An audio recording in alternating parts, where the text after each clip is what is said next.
And it's striking that if you go to Roman Catholic countries like the Philippines and Brazil, it's almost always women. I don't know why, but it's women and kids. Portugal, women and kids. I don't know why, but it is.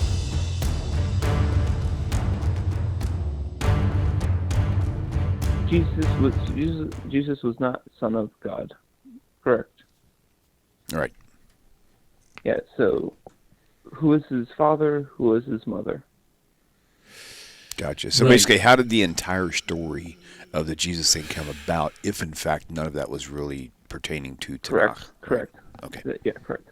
You're saying, what can I tell you historically about Jesus is a problem in that we have no non-Christian sources about Jesus that are contemporaneous with Jesus. That means that were written in the first half of the first century. In fact, we don't have anything in the first century.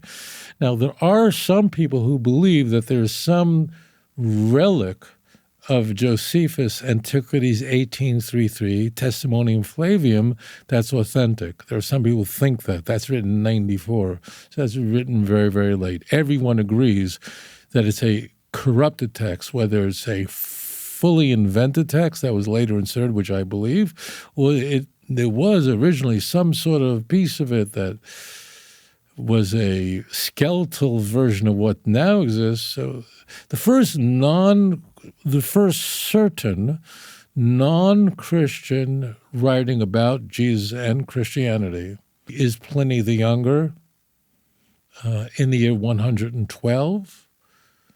112. Our second source from a non-Christian source is Tacitus, the most important Roman historian, 114. I'm not going into what they wrote. The point is, they're just writing so much later that I have no way of knowing this. Neither does anyone else. And what I think, I retract that. What is happening is people are creating what's called verisimilitude. You can hear those two Latin words, verisimilitude, something that would comport with what an Orthodox Pharisaic Jew would be like during the first century, who was an apocalyptic preacher in the north, and eventually the Romans came to believe that he was engaging in an uprising against the empire, and thus he was crucified. So you have to presuppose a lot. The easy one to presuppose that he was crucified. You'd have to presuppose that in order, because if he was, I don't know the answer. I'll just say this. If we say as a presupposition means a statement that requires no evidence. You can't say that about the ancient world. This is the humanities. You can't test this. But if we do it, because if you don't do that, then you know nothing.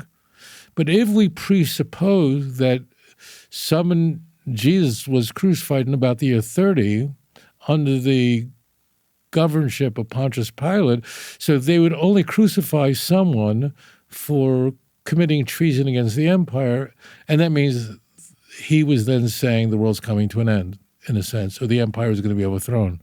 That's all we can know.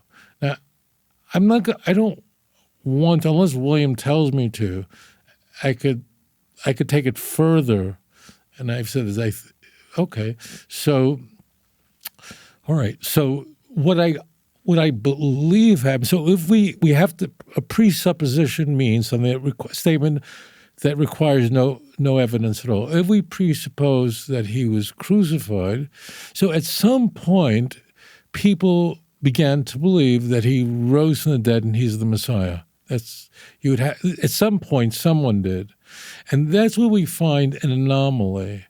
And the anomaly is something that I wondered for a long time, and then it was March of 2016. I was living in Indonesia, and a very famous preacher who was called Peter the Great, I don't recall his Indonesian name. That wasn't his real name. He was a prosperity preacher. He suddenly drops dead, I think, of a heart attack in the late 40s, fairly young, promised everyone they'd be going to the promised land. He would take them with him. He was a Benny Hinn kind of character.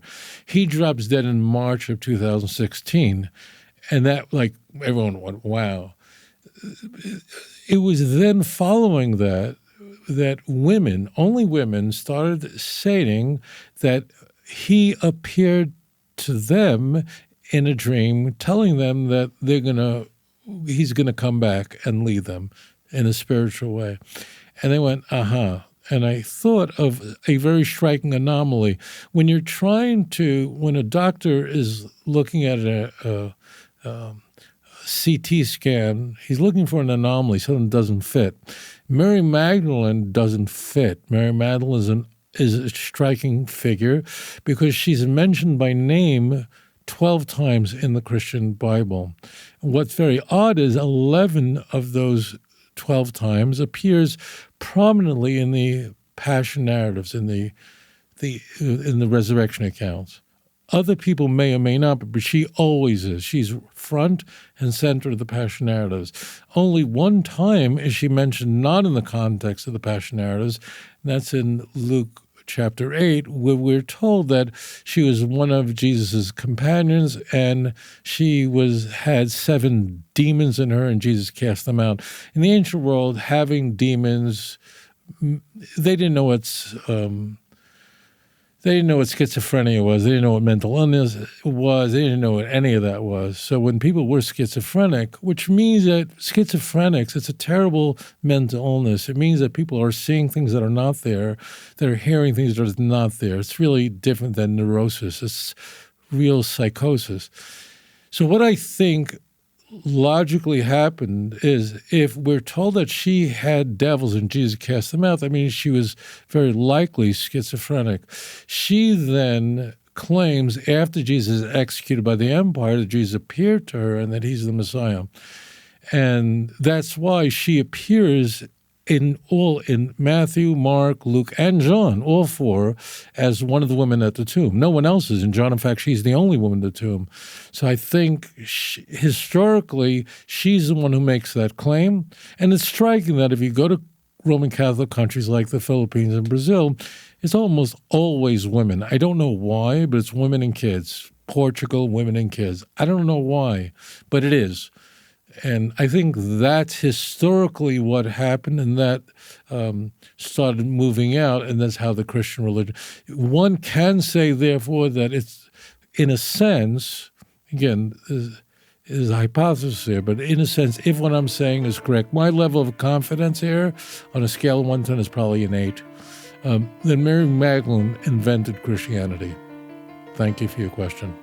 If you enjoyed this program, please like and subscribe.